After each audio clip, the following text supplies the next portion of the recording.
اعوذ باللہ من الشیطان اللعین الرجیم بسم اللہ الرحمن الرحیم الحمد للہ رب العالمین والصلاة والسلام علی اشرف الانبیاء والمرسلین سیدنا ابی القاسم محمد وعلى أهل بيته الطيبين الطاهرين واللعنة الدائمة على أعدائهم أجمعين أما بعد فقد قال الله تبارك وتعالى في كلامه الحميد وفرقانه المجيد قوله الحق وهو أصدق القائلين بسم الله الرحمن الرحيم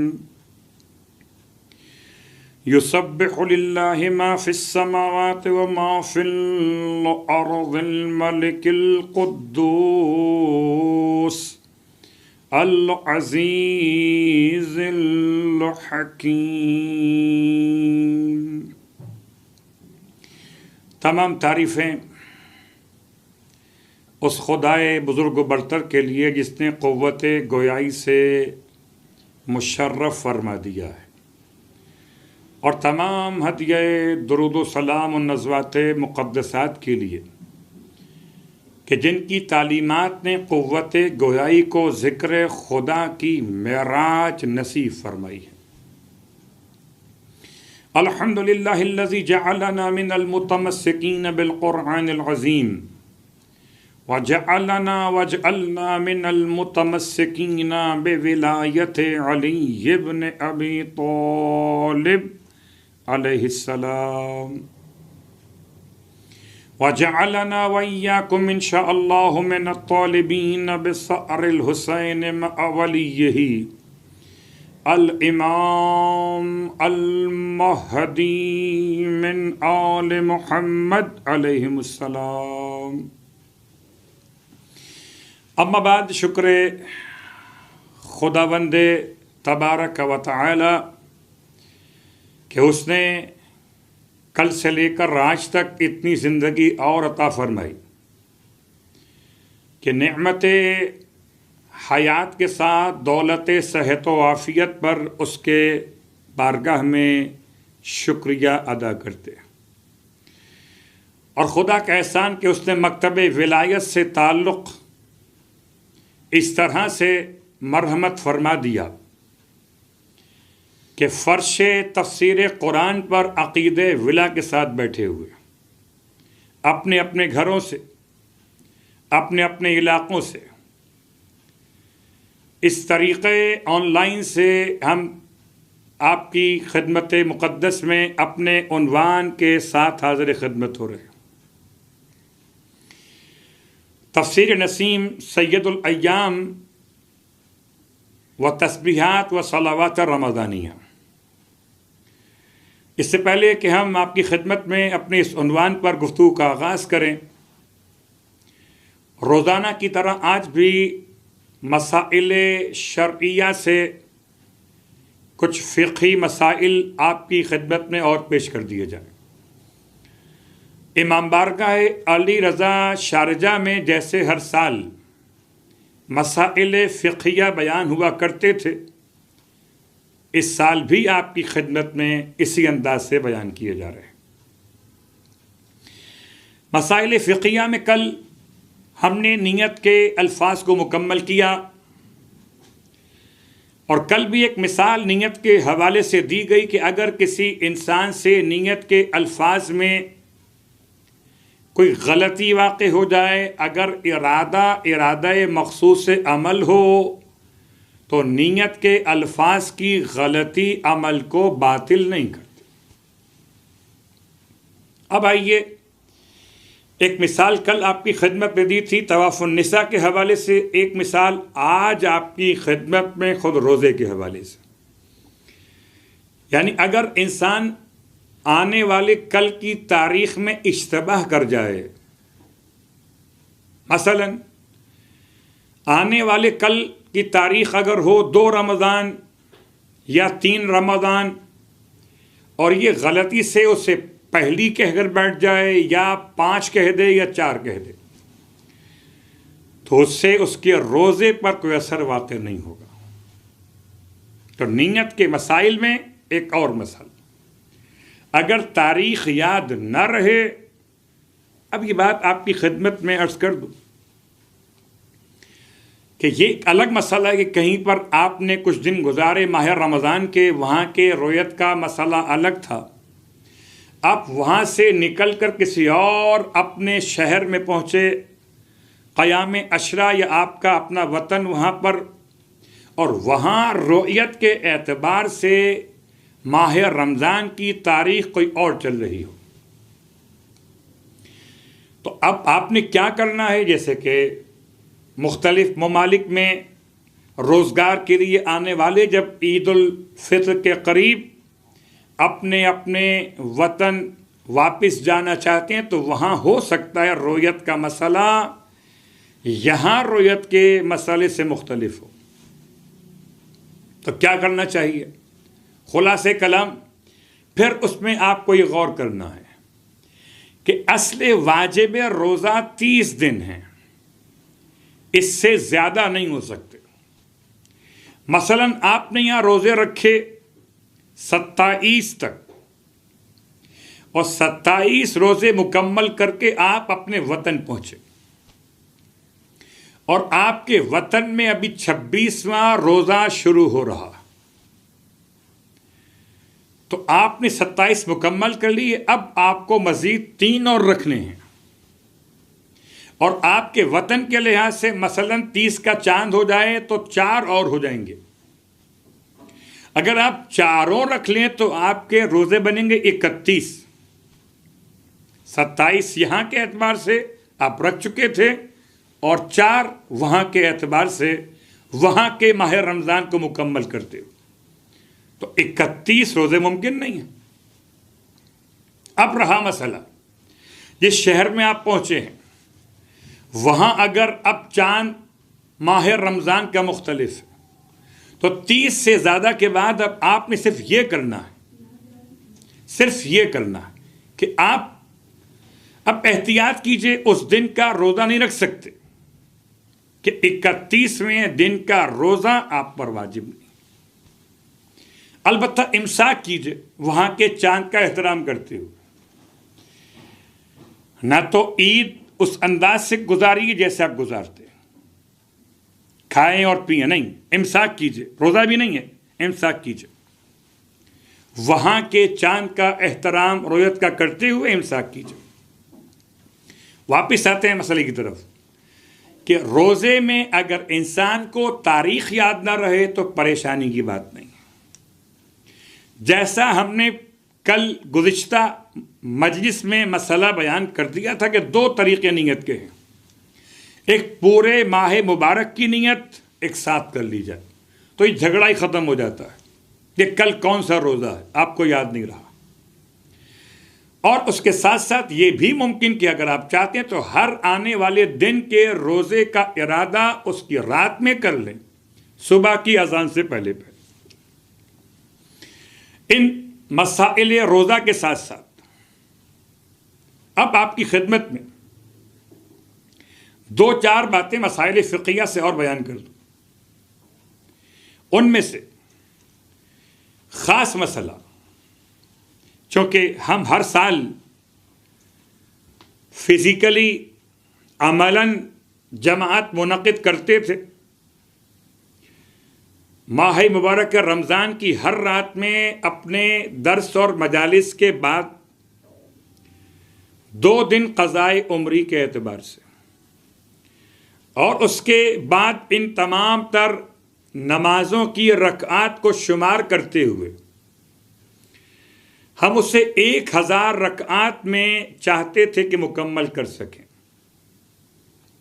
اور میں پچھلے سالوں میں جو عمل انجام دیا گیا میں پھر چاہوں گا انشاءاللہ خداوند عالم امام بارگاہ علی رضا شارجہ کی انتظامیہ کے تمام تر احسن اقدامات کو مزید توانائی عطا فرمائے۔ ان میں سے ایک احسن قدم یہ بھی تھا کہ باقاعدہ اناؤنسمنٹ ہوا کرتا تھا کہ جو جماعت کے ساتھ 2 دن کی روزانہ نماز قضاء عمری انجام دے گا، یعنی 1000 رکعت نماز پوری کر لے گا، اس کا نام عمرے کی قرآن اندازی میں شامل کیا جائے گا۔ تو بہرحال پروردگار عالم وہ حالات پھر دوبارہ پیدا فرمائے کہ ہم اور آپ عمرے اور حج کے لیے انشاءاللہ جا سکیں۔ لفظ قضاء عمری، اس پر وضاحت کر دوں، عمری کا مطلب کوئی اور لفظ نہیں ہے۔ آپ اگر کہیں اپنے لیے تو آپ کی عمر، میں کہوں اپنے لیے تو میری عمر، اگر میں کہوں اپنے والدین میں کسی ایک کے لیے تو والد کی نماز قضا، اب لفظ عمری نہیں آئے گا، یہ سمجھانے کے لیے، یا اپنے والدین میں والدہ کی نماز قضا تو لفظ عمری نہیں آئے گا۔ تو والد کی نماز قضا یا والدہ کی نماز قضا اور اپنی نماز قضا، دیکھیے بات یاد رکھیے کہ نماز قضا پڑھنے کے لیے اگر کوئی آپ کے ذہن میں کوئی ایسا فارمولہ موجود ہو، کوئی ایسا شارٹ وے موجود ہو کہ بس جلدی سے کوئی طریقہ ایسا نکالیے کہ ساری نمازیں قضا کسی ایک ہی عمل کی برکت سے معاف ہو جائیں اور پڑھنے کی زحمت نہ ہو، تو پھر ایسا کوئی عمل موجود نہیں ہے۔ ثواب ہو سکتا ہے، وہ الگ موضوع ہے، خود نماز قضاء عمر کو انجام دینا پڑے گا۔ اب نماز قضاء عمری کے لیے جو آپ پڑھنا چاہتے ہیں، یہ بات یاد دلا، خدا کا بڑا احسان ہے کہ اس نے کوئی اضافی کفارے کے طور پر نماز بیان نہیں کی۔ جتنی نماز آپ کی قضا ہوئی اتنی نماز آپ کو ادا کرنی ہے، یعنی 4 کے بدلے 4، 3 کے بدلے 3 اور 2 کے بدلے 2۔ 4 نہیں پڑھ سکے تو 4 پڑھ لیجئے، 3 رکعت نہیں پڑھ سکے 3 رکعت پڑھ لیجئے، اور 2 رکعت نہیں پڑھ سکے 2 رکعت پڑھ لیجئے۔ حتیٰ کہ اس حد تک شریعت نے فراخ دلی کا مظاہرہ کیا۔ کیا فراخ دلی؟ کہ اگر حالت سفر میں آپ کی نماز قضا ہو گئی تو وہ 2 رکعت نماز جو سفر میں قصر ہونے کی بنیاد پر 2 رکعت تھی، جب اپنے وطن میں اس قصر نماز کی قضا پڑھنا چاہیں گے تو آپ کو وطن میں رہتے ہوئے وہ سہولت دستیاب ہوگی کہ آپ اس کو 4 رکعت کے بجائے 2 رکعت ہی پڑھیں گے۔ بہت غور کیجیے گا، میں پھر جملہ آسان کر دیتا ہوں۔ لوگ سوال کرتے ہیں کہ نماز قضا ہوئی سفر کے اندر، اور اب یہ نماز جب قضا ہوئی تو میں مسافر تھا، مجھ پر نماز قصر تھی، اب جب میں اس کی قضا پڑھنا چاہتا ہوں تو میں اب شہر میں مقیم ہوں، تو میں کیا یہ 4 رکعتی نماز کو 4 رکعت قضا کے طور پہ پڑھوں یا قصر کے طور پر 2 رکعت پڑھوں؟ تو شریعت کی فراخ دلی ہے کہ نہیں، جیسی قضا ہوئی تھی ویسے ہی پڑھ لو۔ کتنا بڑا احسان پروردگار عالم کا کہ روزوں کے مسائل مختلف ہیں، نماز کے مسائل مختلف ہیں۔ نماز میں آسانی ہے کہ 4 کے بدلے 4 اور 3 کے بدلے 3۔ البتہ مسائل میں یہ بات سمجھا دوں کہ ماہ مبارکہ رمضان میں کسی رات میں یا خاص شب قدر میں اگر کوئی انسان 100 رکعت نماز یا 102 رکعت نماز یا جتنی پڑھنی چاہے پڑھ لے، مگر اس سے ساری زندگی بھر کی نمازیں قضا ختم نہیں ہو جاتی، ثواب بڑھ جاتا ہے، نمازیں ختم نہیں ہوتی، آپ کو پڑھنی پڑیں گی۔ اچھا پڑھنی ہے، یہ تو بات واضح ہو، تو پڑھیں کیسے؟ اذان، اقامت، یہ دونوں مستحب چیزیں۔ اگر نماز قضا پڑھنا چاہتے ہو تو جس حد تک اپنے واجبات کو ادا کر لیں تو کفایت ہوگی. میں یہ نہیں کہتا کہ مستحبات چھوڑ دیں جان بوجھ کر، میں کہتا ہوں کہ اہمیت دیں واجبات کو. کیا مطلب؟ مثلا اگر آپ جتنے وقت میں ان مستحبات کو ایڈ کریں گے اتنے وقت میں آپ اپنی اور قضا نماز کو ادا کر سکتے ہیں، تو پھر زیادہ بہتر یہ ہوا کہ ان مستحبات کو روک کر اپنے واجبات میں توجہ دیجیے. یعنی کہ جیسے ہم پچھلے سالوں میں اور انشاءاللہ اس سال بھی نماز قضائے عمری کا اہتمام کرنے والے، تو آپ نماز اپنے گھروں میں اس سال پڑھیں گے، بس وہ ٹائم کا خیال کرتے ہوئے کہ تاکہ یاد دہانی ہو جائے، تذکر ہو جائے، اور آپ اسی انداز سے اپنے گھر کو آباد کریں ذکر خدا سے اور نماز قضا انجام دے لیں. نماز قضاء یومیہ میں ترتیب لازم نہیں ہے کہ پہلے کون سی پڑھیں بعد میں کون سی پڑھیں. البتہ مستحب ہے، بہتر ہے کہ انسان قضائے عمری کی نماز پڑھنے کے لیے آغاز کرے ظہر کی نماز سے. تو واجب باتیں مکمل کیجیے، قیام، رکوع، سجود، افعال تو تمام واجبات اور ارکان اپنے مقام پر. مستحبات میں جو مستحب انجام دے لیں سبحان اللہ، نہ دے سکیں تو نماز ادا ہو جائے گی. اسی کو ملحوظ خاطر رکھتے ہوئے انشاءاللہ ہم آپ کی خدمت میں نمازوں کا سلسلہ قائم کریں گے. اب آئیے، روزانہ سوچتے ہیں کہ مسائل میں کم سے کم وقت لگے، لیکن بہرحال وقت اپنے ہاتھ سے نکل جاتا ہے. اور اب بات کو آگے بڑھاتے ہوئے آپ کی خدمت میں سورہ مبارکہ الجمعہ کی آیت نمبر 1 کی تلاوت کا شرف آج حاصل کیا گیا. سورہ مبارکہ الجمعہ میں کل آیات کی تعداد ہے 11 بسم اللہ کے علاوہ. یہ سورہ مبارکہ الجمعہ کو بہترین سورہ جس کی تلاوت کے لیے فضیلت کو امام جعفر صادق علیہ السلام نے کچھ اس طرح سے بیان کیا. فرماتے الواجب علی کل مومن اذا کان لناشئۃ ان یقرأ فی لیلۃ الجمعۃ بالجمعۃ وسبح اسم ربک الاعلی. میں نے چاہا کہ امام کے الفاظ کو جیسے روایت میں علماء نے اس کو نقل کیا ویسے ہی آپ کی خدمت میں پہلے پہنچا دوں، پھر آپ کی خدمت میں ترجمہ. فرماتے ہیں واجب ہے ہر مومن پر اذا کان لنا شیعتن، اگر وہ ہمارا شیعہ ہو. اللہ اکبر، لنا شیعتن، ہمارا شیعہ ہو، اس پر واجب کیا ہے؟ ان یقرأ فی لیلۃ الجمعۃ، کہ شب جمعہ میں تلاوت کرے، قرأت کرے، کس کی؟ بالجمعۃ، سورہ مبارکہ الجمعہ کی،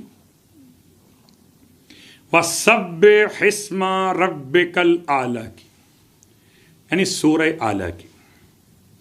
یہ لفظ واجب امام علیہ السلام کے الفاظ میں تاکید کے ساتھ کوئی پیغام ہے.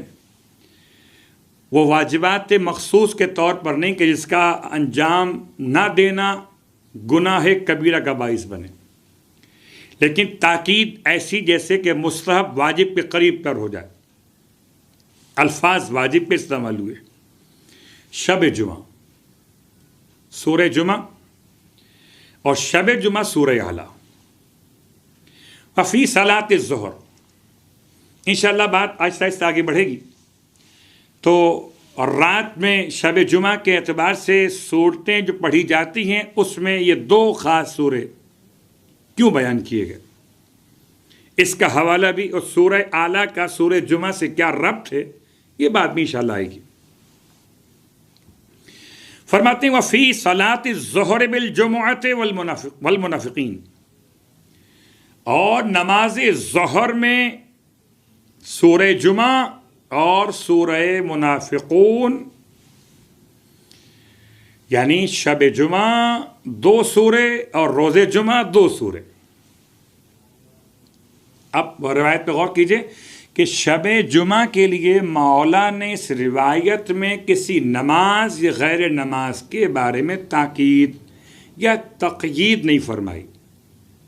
آپ فرماتے نماز مغرب میں رکعت اول میں یا رکعت دوم میں، یا نماز عشاء میں رکعت اول میں یا رکعت دوم میں، یا نماز کے بعد سونے سے پہلے، کوئی الفاظ نہیں ہے. فرمائے ہمارے شیعوں کے لیے ہر مومن پر واجب جب وہ ہمارا شیعہ ہو تو یہ 2 کام کرے. ایک شب جمعہ اب چاہے نماز کے اندر پڑھ لے، نماز کے علاوہ پڑھ لے، مغرب میں پڑھ لے یا عشاء کے اندر پڑھ لے، بس پڑھ لے شب جمعہ 2 سورے. اور روز جمعہ اب یہاں قید لگی ہوئی فی صلاۃ الظہر. اس کا مطلب اس روایت کی روشنی میں سورہ جمعہ کی تلاوت سورہ منافقون کے ساتھ مخصوص طور پر ظہر کی نماز میں پڑھنا ہے. فَإِذَا فَعَلَ ذَلِكَ، پس اگر اس نے اس طرح سے ان دونوں کاموں کو انجام دیا، شب جمعہ اور روز جمعہ. غور کیجئے، بڑی اہمیت ہے سورہ مبارکہ الجمعہ کی کہ شب میں بھی پڑھو شب جمعہ اور دن میں بھی پڑھو روز جمعہ. اگر کسی نے یہ کام انجام دیا فَكَأَنَّمَا يَعْمَلُ كَعَمَلِ رسول اللہ صلی اللہ علیہ وآلہ. اگر کسی نے اس طرح سے یہ عمل انجام دیا تو گویا اس نے رسول خدا صلی اللہ علیہ وآلہ وسلم کے نقش قدم کی پیروی کر لی. وَكَانَ جَزَاؤُهُ وَثَوَابُهُ عَلَى اللَّهِ الْجَنَّةِ، اور اس کا ثواب اور اس کی جزا یہ کہ اللہ پر لازم ہو جاتا ہے جنت عطا کر دیں.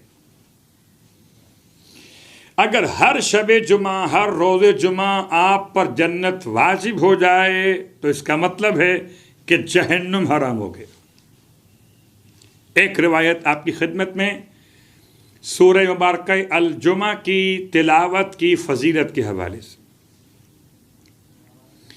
ایک اور روایت ابی بن کعب کہتے ہیں سرکار ختمی مرتبت صلی اللہ علیہ وآلہ وسلم کی بارگاہ سے فضیلت کو بیان کرتے ہوئے کہ اللہ کے حبیب ارشاد فرماتے ہیں من قرأ سورۃ الجمعۃ اعطی 10 حسنات بعدد من اتى الجمعۃ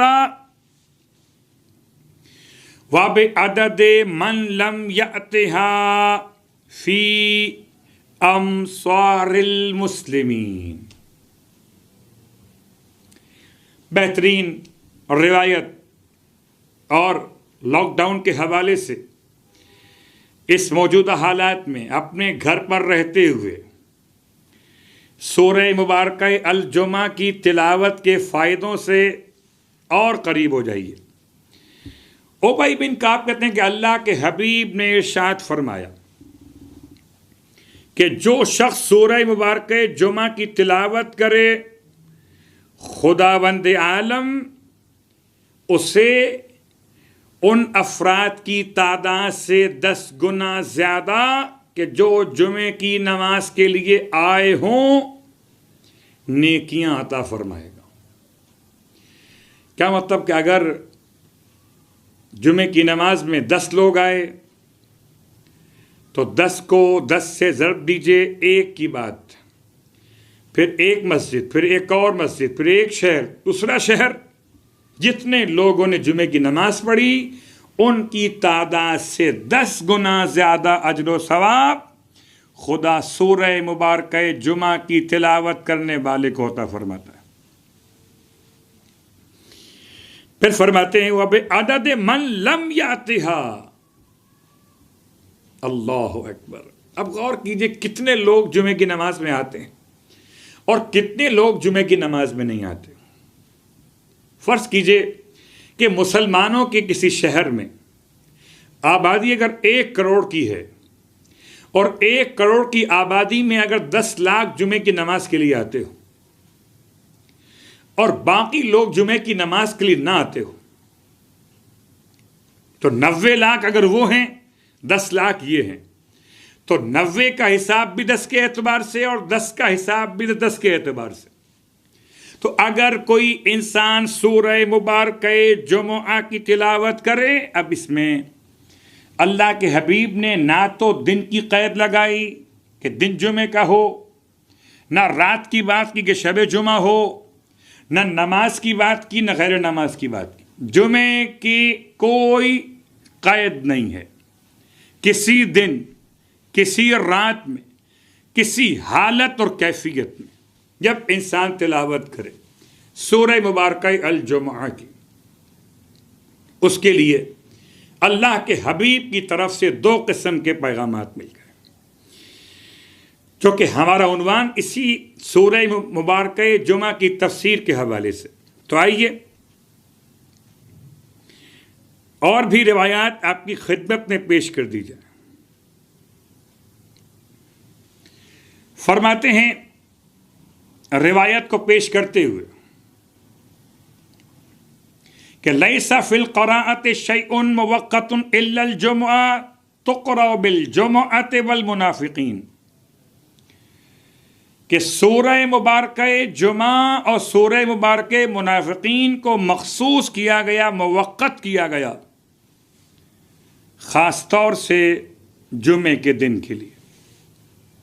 یعنی باقی اور صورتوں کو، سورہ انا انزلنا کو، سورہ انا اعطینا کو، سورہ مومنون کو، سورہ الانسان کو، سورہ الفجر کو، سورہ العصر کو مخصوص نہیں کیا گیا، مگر سورہ مبارکہ الجمعہ اور سورہ مبارکہ المنافقون کو مخصوص کیا گیا.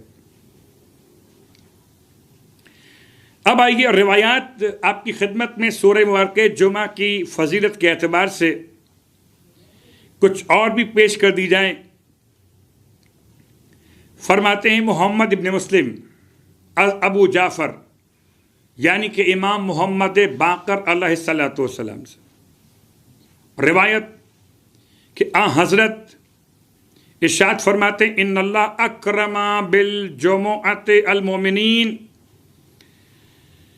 فسنها رسول اللہ صلی اللہ علیہ وآلہ بشارتا لہم والمنافقین توبیخا للمنافقین. یعنی اللہ نے مکرم کر دیا سورہ جمعہ کے ذریعے سے مومنین کو، اور پس اللہ کے رسول نے اس سورہ جمعہ کی تلاوت کو اپنی سنت قرار دیا. کیوں؟ بشارتن لہم، تاکہ مومنین کو سورہ جمعہ کی تلاوت سے بشارت پہنچا دی جائے. والمنافقین توبیخا للمنافقین، اور اللہ کے رسول نے سورہ منافقین اس لیے پڑھا تاکہ منافقین کو سرزنش کر دی جائے. خدا یہ چاہتا ہے ہر ہفتے مومنین کو بشارت ملے سورہ جمعہ کی برکت سے، اور ہر ہفتے منافقین کی سرزنش ہو سورہ منافقین کی وجہ سے. تو سنت قرار پا گیا ہر جمعے کے دن کے لیے. خاص طور سے رسول خدا صلی اللہ علیہ وآلہ وسلم، اب جیسے کہ وَلَا يَنبَغِي تَرْكَهَا، اور ان صورتوں کو ترک نہیں کرنا چاہیے. فَمَن تَرَكَهَا مُتَعَمَّدًا فَلَا صَلَاةَ لَهُ. اللہ اکبر. یہ حدیث پڑھ رہا ہوں، فقہی مسئلہ بیان نہیں کر رہا. فقہی مسئلہ اپنے مقام پر ہے کہ اگر جمعے کے دن جمعے کی نماز میں سورہ مبارکہ جمعہ اور سورہ مبارکہ منافقون نہ پڑھا جائے اس کے بدلے کوئی اور سورے پڑھ لیے جائیں تب بھی نماز ہو جاتی ہے، مگر روایت بہت سخت ہے۔ فمن ترکہا متعمدن فلا صلاۃ لہ، اگر کوئی سنت رسول کو جان بوجھ کے چھوڑ دے تو اس کی یہ نماز پھر نماز نہیں ہوتی۔ اور جیسا کہ روایات آپ کی خدمت میں بیان کی جا رہی ہیں، سورہ مبارکہ جمعہ کی صرف کیا جمعے سے برکتیں ہیں، ابھی بیان کیا آپ کی خدمت میں کہ جمعے سے کوئی اس کا رشتہ ایسا نہیں ہے۔ ہاں، جمعے میں پڑھی جائے وہ اپنے مقام پر، پورا ہفتہ پڑھیں اپنے مقام پر۔ اب ایک روایت آپ کی خدمت میں سرکار ختمی مرتبت صلی اللہ علیہ وآلہ وسلم کی، فرماتے من قرأہا فی کل لیلۃ او نہار، اگر کوئی شخص سورہ مبارکہ جمعہ کی تلاوت کرے ہر رات میں یا ہر دن میں، آمنا ممن یخاف، امنا مما یخاف، تو وہ تمام ان باتوں سے امن میں رہتا ہے جس سے اسے خوف واقع ہوا۔ وَصُرِفَ عَنْهُ كُلُّ مَحْذُورٍ، اور اس کی طرف سے ہر ڈرانے والی بات کو موڑ دیا جاتا ہے۔ یاد رکھیے، ان روایات پر عمل کرنا نہ کرنا آپ کی ذمہ داری۔ یہ تفسیر سورہ جمعہ کی برکت کے نتیجے میں آپ کی خدمت میں فضائل سورہ جمعہ بیان کیے جا رہے ہیں۔ اور آج کی حد تک ایک روایت اور، اس کے بعد بات کو آگے بڑھائیں گے۔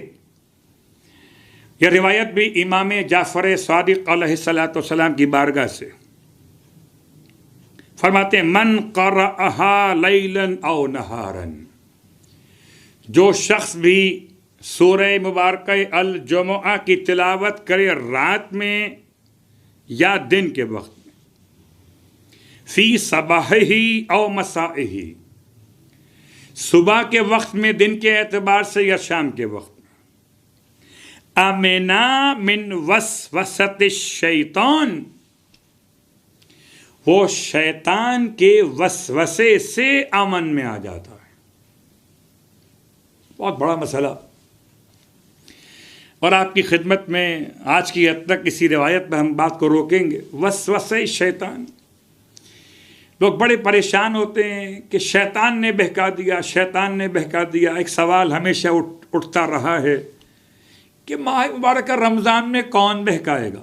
شیطان تو قید ہو گیا، شیطان قید ہو گیا تو اب کون بہکائے گا؟ چلیے آپ قرآن کو غور سے پڑھ لیجئے تو سورہ مبارکہ والناس قرآن مجید کا اس ترتیب میں آخری سورہ جو ہے، قل اعوذ برب الناس ملک الناس الہ الناس من شر الوسواس الخناس الذی یوسوس فی صدور الناس من الجنۃ والناس۔ یہ خناس جو وسوسے پیدا کرتا ہے، یہ کون ہے؟ کہ یہ جنوں میں سے بھی ہو سکتا ہے اور انسانوں میں سے۔ اب غور کیجیے، اگر کوئی شیطان ایک جن کے نام سے آپ کے ذہن میں محفوظ ہے تو جن اگر وہ خاص شیطان تو بند ہو گیا، لیکن عام جن میں سے کوئی خناس بن جائے یا انسانوں میں سے کوئی خناس بن جائے تو پھر کیا کہیے گا؟ کون بہکاتا ہے؟ اور میں اس سے پہلے بھی بارگاہ علی رضا سے اس بات کو بیان کر چکا، پھر دوہرا دیتا ہوں کہ ماہ مبارک رمضان میں شیطان کا وسوسہ، تو شیطان دو قسم کے، ایک جنوں میں سے ایک انسانوں میں سے۔ شیطان جن کا مطلب جو دکھائی نہ دے، شیطان انس کا مطلب دکھائی بھی دے سنائی بھی دے۔ شیطان جن کو بھگانا ہو تو لا حول ولا قوت الا باللہ العلی العظیم، آپ پڑھیے وہ بھاگ جائے گا۔ لیکن اگر آپ اسے بھگانا چاہیں تو، اور اگر شیطان انسان ہو، اس کو بھگانے کا طریقہ درود آل محمد، یہ روایت ہے. تو جیسے درود آل محمد ذکر، جیسے لا حول ولا قوت الا باللہ العلی العظیم ایک ذکر، ایسے سورہ مبارکہ الجمعہ ذکر خدا. امام فرماتے من قرأہا لیلا او نہارا فی صباحہ او مسائہ امنا من وسوسۃ الشیطان، تو وہ انسان شیطان کے وسوسوں سے امن میں رہتا ہے. جس کو پرابلمس ہوں وہ نوٹ کر لے، یاد کر لے. سورہ مبارکہ جمعہ جب وسوسے پریشان کریں شیطان کی طرف سے تو پڑھ لے. وَغُفِرَ لَهُ مَا يَأْتِي فِي ذَلِكَ الْيَوْمِ إِلَى الْيَوْمِ الثَّانِي. اللہ اکبر. آج کی حد تک بات مکمل ہوئی تقریباً، اور خداوند عالم اس کے گناہوں کو بخش دیتا ہے اس سورے کی تلاوت کی برکت سے.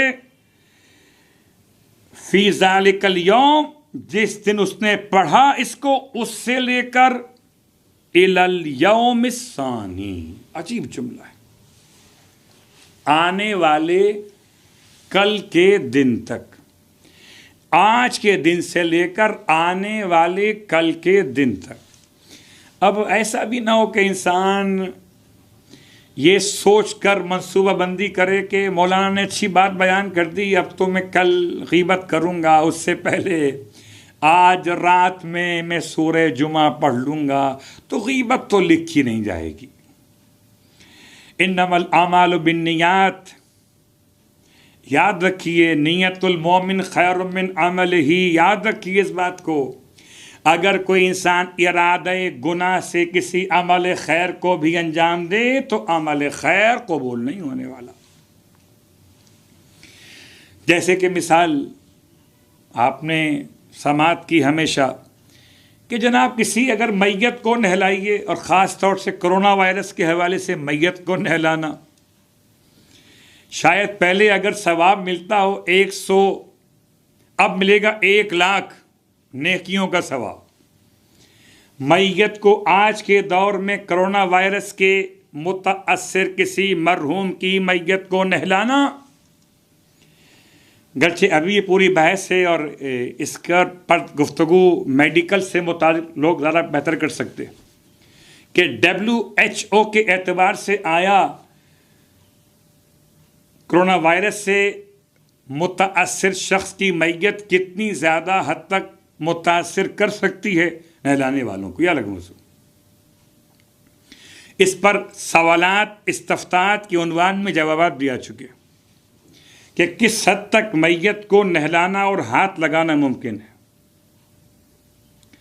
لیکن بہرحال ہماری معلومات کی حد تک اس طرح کی میتوں میں کوئی ایسی بات نہیں ہے کہ جس کی بنیاد پر اس سے نہلانے والا خود وائرس کا شکار ہو جائے.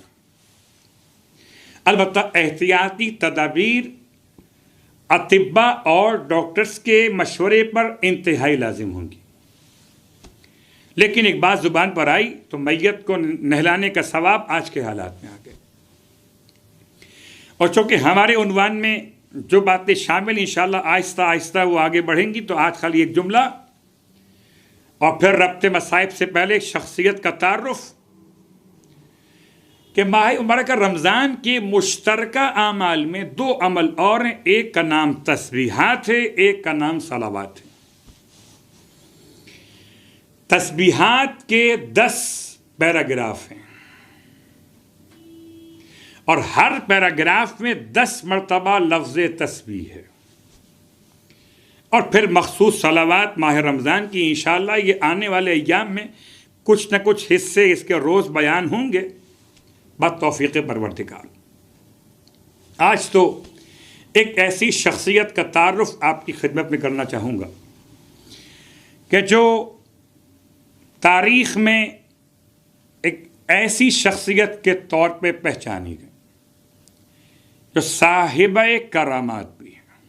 جب میں نے صاحبہ کہہ دیا تو آپ پہنچ گئے کہ شخصیت کوئی ایسی جو خانوادہ اہل بیت سے اور خاتون کی شخصیت.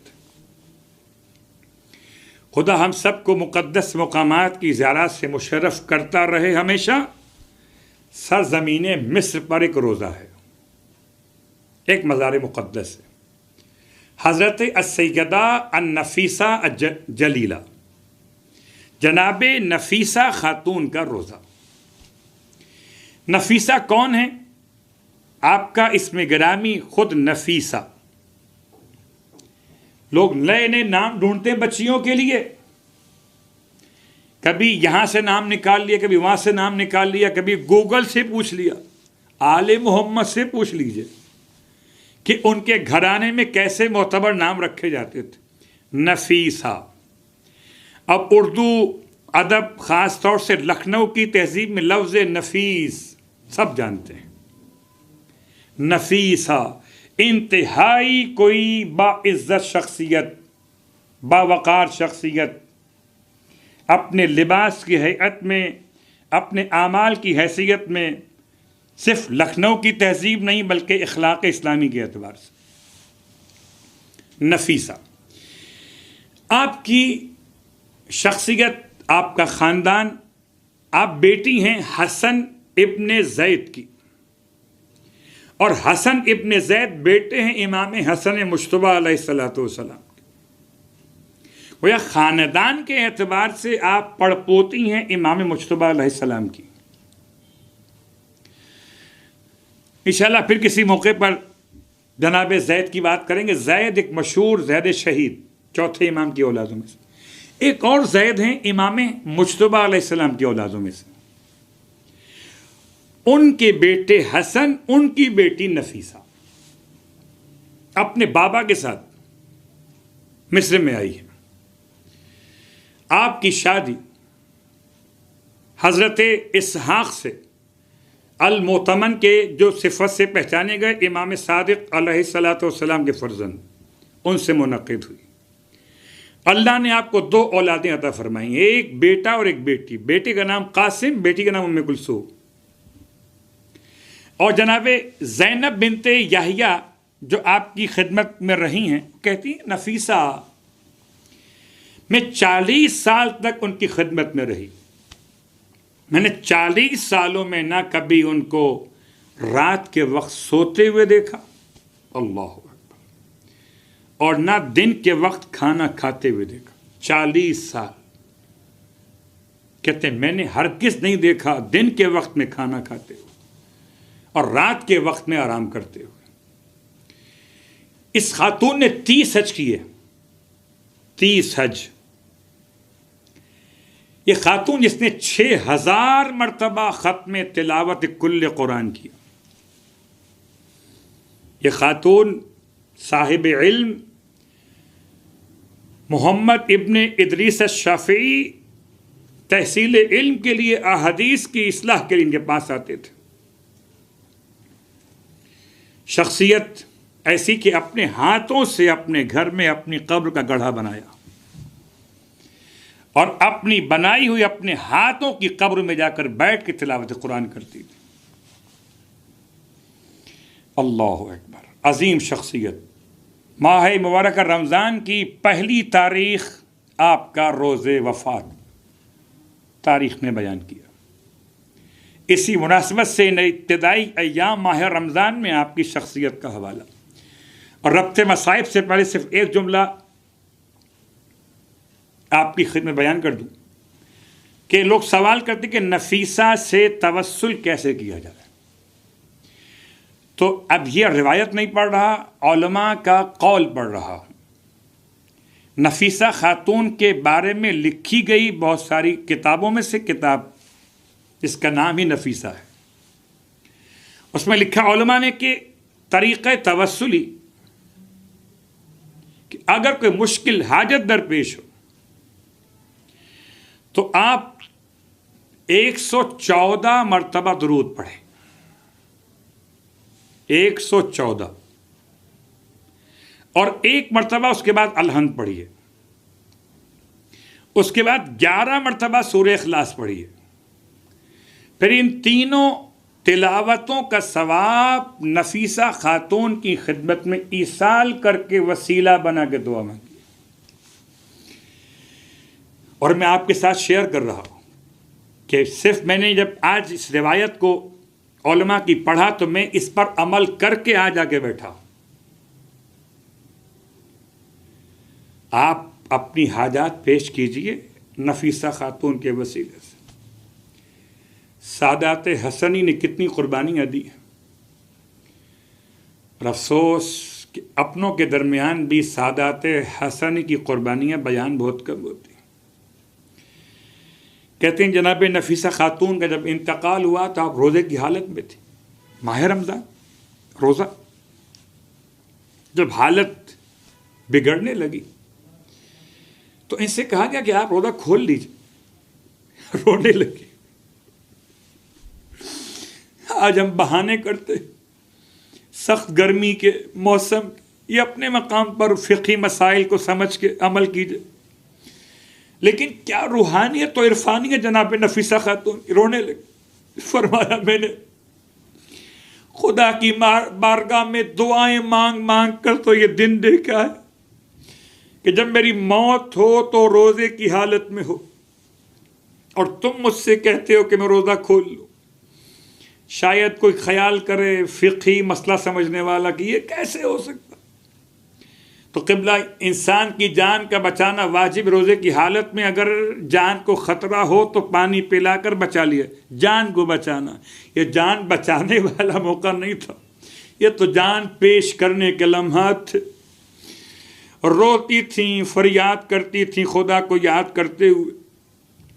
اور سورہ انعام کی وہ آیت آپ کی زبان پر جاری وَلَهُمْ دَارُ السَّلَامِ عِنْدَ رَبِّهِمْ، اور آپ کی آنکھیں بند ہو گئی. آپ کے شوہر مکہ اور مدینہ گئے ہوئے تھے. آپ کے جنازے کو امانتاً وہیں دفن کیا گیا. بس میں ایک جملہ آپ کی خدمت میں عرض کروں گا. ایک سیدزادی مصر میں اگر انتقال ہو تو کفن بھی ملتا، جنازہ بھی اٹھایا جاتا، لیکن ایک سیدزادی وہ جسے قید خانے سے رہائی نصیب نہ ہو سکی. واہ غربت. میں کہوں گا اسحاق آپ کی شریک حیات نفیسہ خاتون نے انتقال کیا. بڑے احترام سے جنازہ اٹھایا گیا، اور چونکہ ان کی اپنی وصیت اور خواہش تھی کہ گھر میں قبر بنی ہوئی تھی وہاں دفن کی گئی. ہائے قید خانہ شام سیدہ سکینہ کا جنازہ عالم غربت میں اٹھایا گیا. اس طرح سے اٹھایا گیا کہ میرے مولا کے ہاتھوں میں ہتھکڑیاں ہیں، پیروں میں بیڑیاں. ارے کفن تو بہت دور، وہی پیرہن جو جسم پر تھا وہ سیدھا اور پھٹا ہوا، اسی میں آپ کے جنازے کو اٹھایا گیا. واہ مصیبت. بس ایک جملہ رونے والوں، یا تو کفن دستیاب نہ تھا، یا یوں سمجھ لیجئے کہ پیرہن جسم کے زخموں کے اندر ایسے پیوستہ تھا کہ جدا ہونا ممکن نہ رہا. میرا مولا اپنی بہن کے جنازے کو اٹھائے ہوئے اپنے بابا کو یاد کر رہے تھے. بابا سجاد اکیلا بہن کو کیسے اتارے.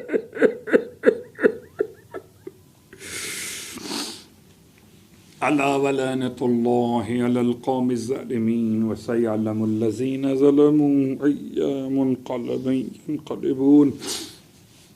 بہر اللہ واسطہ محمد و آل محمد کا ہماری اس عبادت کو اپنی بارگاہ میں قبول و مقبول فرما. بہر اللہ واسطہ محمد و آل محمد کا پروردگار نفیسہ خاتون کی عظمتوں کا واسطہ ہم سب کو ان کے روزے کی زیارت نصیب فرما. بہر اللہ واسطہ محمد و آل محمد کا نفیسہ خاتون کی سیرت پر ہم سب کو عمل کرنے کی توفیق عطا فرما. امام زمانہ علیہ الصلاۃ والسلام کے ظہور میں تعجیل فرما، اور تمام تر دیار غیر میں روزگار کے لیے جانے والے اہل ایمان کے روزگار کی حفاظت فرما.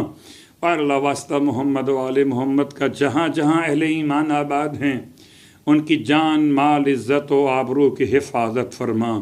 بہر اللہ واسطہ محمد و آل محمد کا شارجہ کے تمام تر اہل ایمان کو سلامتی نصیب فرما، امام زمانہ علیہ الصلاۃ والسلام کے ظہور میں تاجیل فرما، ہم سب کو امام علیہ السلام کے ادنا ترین خدمت گزاروں میں شامل فرما۔ ربنا تقبل منا انک انت السمیع العلیم بجائے محمد وآلہ المعصومین برحمتک یا ارحم الراحمین۔